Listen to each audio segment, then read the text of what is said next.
What's going on, guys? It's Will Kelly with Military Lawn Cuts, where my wife and I have done $600,000 in annual revenue. And in today's video, what we are going to be talking about and breaking down is how to price bed maintenance or landscape de-weeding of flower beds for your business. Stay tuned. So let's jump right into this. So if you guys can see my screen here, there are a lot of different variables when it comes to pulling weeds in the beds. What we have found to hand off to our estimator is some kind of template, so it makes it easier, so that way you can begin to hand off some of this selling that you do in the business and not get boggled down or become that bottleneck in your business. You want to be able to hand off a lot of this responsibility so that way you can focus on higher level and more important stuff.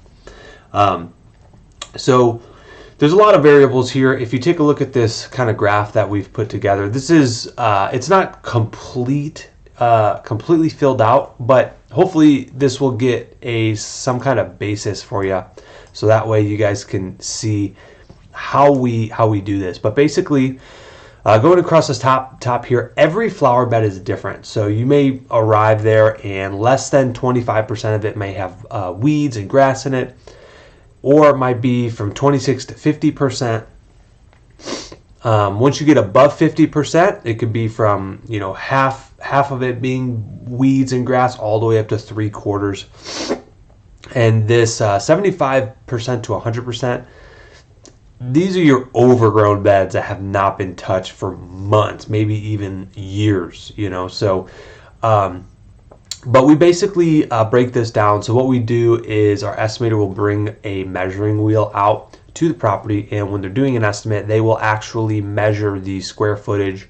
And it's not pinpoint exactly, but because there's some flower beds that have like that curve in it, or some that are a little bit more distorted. But what we want to do is get the length times the width of the majority of that flower bed, and we'll put it together, and that will get us our bed square feet and whatever category it falls into under. So we have a 0 to 100, 101 to 150, 151 to 200, as well as is it 50% grass or weeds, or is it 75% grass or weeds, or is it 25% grass or weeds?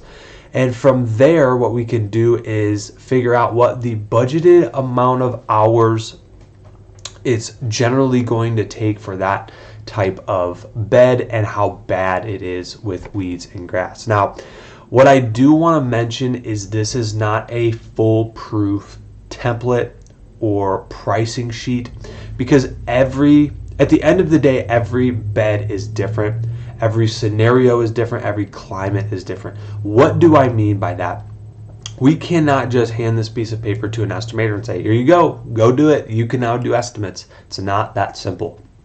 There are other variables that can affect the time that it will take on the property and what we need to price. For example, there are properties that we have that have drip line in the flower beds. And if you don't know what drip line is, it's basically a small hose for the irrigation system that runs all throughout the beds. I mean, there's probably like 50 feet of it running up and down the beds. Well, if we come across a property that has 75% of weeds, and the whole thing has drip line in it, it's not going to be as simple as taking a garden hoe and just ripping it up and tilling that bed up to really get the weeds and grass out. So versus a flower bed that maybe just has regular sprinkler heads, maybe there's 1 or 2 in the beds. Yeah, okay, we can get in there with a garden hoe, rip it up, and not worry about damaging that hose or irrigation lines, the drip line that's running through the flower beds. The other thing that really can affect are the weather conditions. So there are oftentimes when we do bed maintenance and landscape jobs, we're doing them in the rain or light rain when everything's really wet. Well, it's really easy to get down there and pull out the weeds from the roots. Well, if this was June, July, or August in the summer Texas heat, and it hasn't rained for 3 weeks, 4 weeks, which happens, and we're in a drought, these budgeted hours are not going to be the same amount of time to complete the job, because everything is going to be bone dry. It's going to be excruciating trying to have to dig your fingers down into that soil. And a lot of times it will take us often longer because of those super dry weather conditions. So, but this is basically what you could do.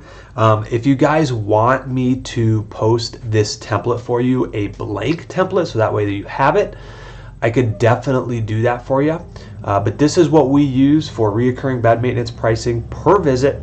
It's just a guideline. It's a sheet for a new estimator to reference but not follow to the T. Okay, we just want to give them as much knowledge and information as possible when we're handing off that responsibility, because that's a huge responsibility in your business. You want to make sure that your sales, when you hand that off, they are fully understandable and you've trained them and equipped them well with the right tools and equipment that they need. So this is an awesome tool for your estimator. Please let me know in the comments below if you guys want this document. I can definitely share it for you guys.